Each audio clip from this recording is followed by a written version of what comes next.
Good morning and welcome to After GMS. So glad you could join us. I'm Tracy McCain here in the studio. Megan Malaris, Triad, and Stacey Spivey are all working from home, and Ed Matthews is in the weather garden. Good thing we have two meteorologists here today because we have a very big conversation, that about Hurricane Laura. So we want to show you this video high above the storm that's really targeting straight for Texas and Louisiana right now. Scientists dropping trackers into the clouds that measure the storm's pressure, the size, wind, and speed. The storm continues to strengthen, ramping up in size and intensity. So let's take a look at the track right now. For that, Triad, let's get started here. Went from a Category 2, now possibly a strong Category 3. It's heading that direction very quickly. It's 1 mile per hour of sustained wind below becoming a Category 3, but it will very soon. Looking at it on satellite and the fact that the pressure has dropped, I do expect the winds to pick up soon. With these systems, what happens is that the pressure will drop first, and then in turn, the winds will increase, and that's what we are expecting to happen fairly quickly. You see the eye right there, it's starting to clear out just a bit. It's about to reform a pretty decently sized eye. Again, the max sustained winds are at 110 miles per hour, and it's moving northwest at around 15 miles per hour. It's moving across very, very warm water. You usually need temperatures above 80 degrees to sustain a tropical system. These temperatures are approaching 90 in some spots, and so that's going to help strengthen the storm, and the wind shear is not as bad as it was either, and wind shear can act to tear systems apart. We're just talking about stronger winds in the mid and upper levels of the atmosphere. That's not really the case, and so this storm's going to continue to track on off towards the north. We have high pressure off to the east that is helping to steer this. The high pressure is kind of over in there, and then we have this low pressure trough that's over in here, and it's just going to kind of follow the alleyway between those two systems. So right through there and then right through here. So it's going to continue to track to the north and west and eventually turn more to the north as we go through time here. The official forecast from the National Hurricane Center has this eventually becoming a Category 4 storm. That's certainly very much in the realm of likelihood as we go on through the day today on into this evening. And so because of that, as it approaches the Gulf Coast, either as Category 3 or 4 hurricane, we do have hurricane warnings that are in effect essentially from just to the east of Houston all the way to just to the west of Lafayette, Louisiana. But the real concern is really from Chambers County, Texas, across Jefferson County, Texas, on into Cameron Parish, Louisiana. There's probably going to be a fairly decent storm surge somewhere in this area, along with those very strong winds as the system continues to track to the north. So here's a look at that forecast cone as we go through the next couple of days. And eventually, some of the remnants from this system could approach the mid-Atlantic states. Ed and I have been watching this, and Ed, it could bring some tropical moisture to our neck of the woods as we go through the weekend. That's right, Taran. Based on that track, the remnant low moving through Virginia, it could maybe go a little bit closer to North Carolina or maybe even farther north. But what we're looking at right now, the time frame for this glob of tropical moisture to move through the area would be the Saturday and Saturday night time frame. So we've upped the chance of showers and thunderstorms, and also a little bit of a wind. We don't expect any devastating winds or anything like that. The storm will have weakened considerably, and again, nothing more than a tropical low, but we could have potentially some gusty winds for late Saturday and Saturday night, and then the remnant system just quickly moves on out, and we're back to dry weather and less humid conditions by early next week. All right, so you have questions about Laura, and you can write them in the comment section right now. We're already hearing from Alicia Johnson wondering about the impact, if any, it will have on Greensboro. But before we get to those answers, let's bring everyone in here on the conversation. You know, Marco fizzled, Laura's getting bigger. What happened? Where did it take, let's say, a left turn, Taran?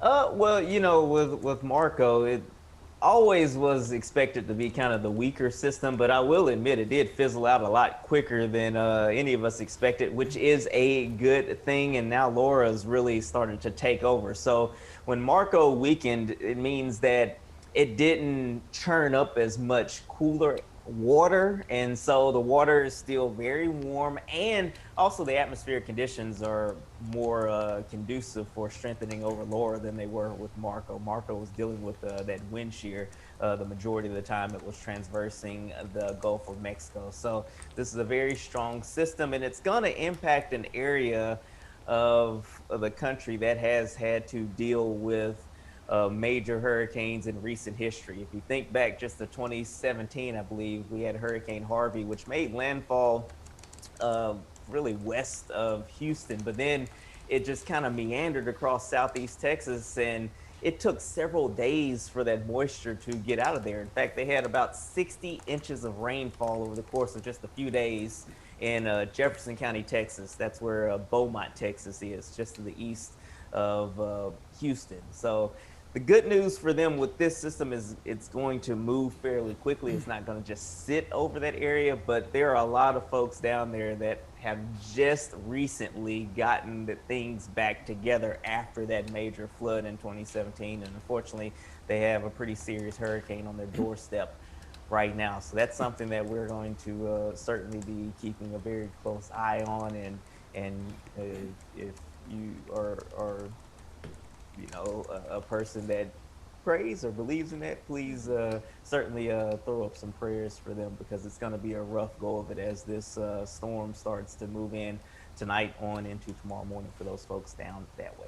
Yeah, Bobby Odom wrote in saying that he's praying for everybody in the Gulf, as we are as well. Ed, maybe you can tackle this question. Debbie Isley writes in, how much rain will these places get? Oh, easily 8, 10, 12 inches of rain, just torrential rains, and the weather right along the immediate coast is really going to go downhill pretty quickly through today, even though the system doesn't make landfall on the Texas-Louisiana coast until late tonight or very early tomorrow morning. I think the system will be moving right along the coast during the Good Morning Show tomorrow, so make sure you tune in. We're going to be able to track it on the radar so we can see the heavy rain, the heavy downpours, and there will likely be a tornado watch issued. There will probably be some small tornadoes that will be spun up by the system, but easily 8, 10, 12 inches of rain. The good news about the system, unlike Harvey that Taran was mentioning earlier, it's not going to slow down and meander over that area. It's going to keep trucking on to the north, and that is a good thing in terms of, not getting 50, 60 inches of rain. Well, you mentioned Harvey just now, and Taran, Vaisha wants to know, what makes y'all believe Laura won't be a repeat of Katrina or Harvey? Or do you think it could be? As far as Harvey is concerned, kind of like what Ed was saying, the steering flow is going to keep this thing moving. Harvey sat over the same areas for days. I mean, it rained cats and dogs and frogs and everything else for several days across southeast Texas. With this system, we're not talking about 50, 60 inches of rainfall. And yes, I said 50 to 60 inches. We're talking about 5 feet of rain in one spot. Not expecting that. But again, if you get 15 inches or so of rainfall, there are a lot of flood-prone areas across southeast Texas and southwest Louisiana. A lot of bayous, a lot of swampy areas, a lot of creeks, a lot of rivers. And so there will likely be flooding. But as it continues to truck on off to the north, I mean, it's moving at a pretty good clip right now, at around 15 miles per hour. It's going to increase in speed as we go after it makes landfall and starts to head more inland. So as we mentioned, that's the good news. It's going to be moving pretty good. As far as the wind speeds, they could increase rapidly. What we're looking at, not to get too technical here, but it's formed an eye, right? As these systems get stronger and they develop an eye, what happens is the storm stays stable for a while, and then it develops another eye. And as it replaces the original eye wall, it can enter a bit of a weakening trend. What we're hoping is now that it's kind of entering a stable period, as it approaches the coast, it may go through one of these eye wall replacement cycles, which could weaken the storm's wind. But at this point, it's so large, it's so massive that the storm surge is still going to be very dangerous, but the maximum winds may come down. And actually, we just got an update.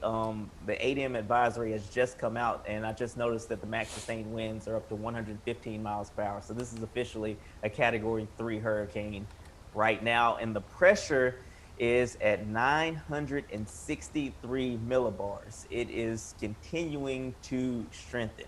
And so the wind speeds are going to continue to go up as we go through the day. But again, as we mentioned, it's running out of time over the ocean, and it probably will enter an eye wall replacement cycle eventually. But one of the hardest parts about intensity forecasting is trying to figure out when that's going to happen. Not 100% sure on that, so we'll have to kind of just wait and see and watch. Yeah. Tracy, I'd like to ask Taran something. You know, during the Good Morning Show, he was naming counties in that area and being really specific. And the reason why is he has lived in that area before. And Taran, I wanted to ask you about the topography there, especially right along the coast. We're talking about a pretty significant storm surge or wall of water that will move inland as the storm makes landfall. Oh yeah, it's pretty flat. There's not a whole lot to stop this surge from coming inland a decent amount. I'll zoom in pretty tight here. And actually, let me switch to a different source so you can actually just kind of see the counties and whatnot a little bit better here. Let's go back to the warning map here. And let's zoom on in, and you see it right there. So there's Beaumont, Texas, like I was talking about. And all of this in here is fairly flat. So as the storm surge pushes in, we could certainly have issues, especially in this this lake right here that's along this river. There are likely to be storm surge issues there. Last time when Harvey came through, when we had 50 to 60 inches of rain, that was right in here in the center of Jefferson County. So I lived here in Beaumont for a few years, and very familiar with that area. And there are lots of parts of southeast Texas, southwest Louisiana that are fairly flood prone. All right, well, this is a good time to kind of reset and just, you know, as you're heading out today, as you're carrying on your work or your school, just think of those along the Gulf Coast, anyone who's in the storm's path, and say a little prayer, because they certainly will need it. With a Category 4 potential storm, the devastation and destruction will be massive. All right, Megan, help us reset here with a look at our morning headlines. Well, Tracy, you mentioned school, and schools top our headlines. Students at Cornerstone Charter Academy in Greensboro have tested positive for COVID-19. The school sent out a letter Monday saying families will be notified if their child was in the same classroom as a student who is now positive. The first notice of potential exposure came from the school Friday. The school will move classes online for at least the next 10 days. Randolph County Schools, where there's also a mix of in-person and remote learning right now, confirms there were exposures to the virus at Trinity and Providence Grove High Schools. The district says classes continued as normal, with those exposed staying home. The Randolph County Health Department says there were a very small number of exposures at each school. Today, we expect to hear from Governor Roy Cooper and the state's COVID-19 task force. The governor will give a news conference at 3 o'clock this afternoon. You can watch it here on WFMY and online on our WFMY YouTube channel. Well, much lighter news here. We are loving the pictures you're sending in of all your pups at home, just in time for a very important celebration, Stacey. It's a pretty big day in your house, I'm sure. Oh yeah, I mean, it's International Dog Day, which is kind of like every day at my house, but of course we want to celebrate today by seeing all the pictures of your pups at home. You can go ahead and text us right now, 336-379-5775, and let's go ahead and take a look at some of the pictures we've already gotten in. And look who it is. The first one is Rio Matthews, all dressed up as dog. She looks adorable in that outfit. And Annette shared a photo of her fur baby named Buck.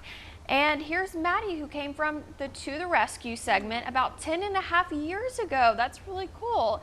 And Karen's in this of Ginger and Pepper. She calls them her Spice Girls. Get it?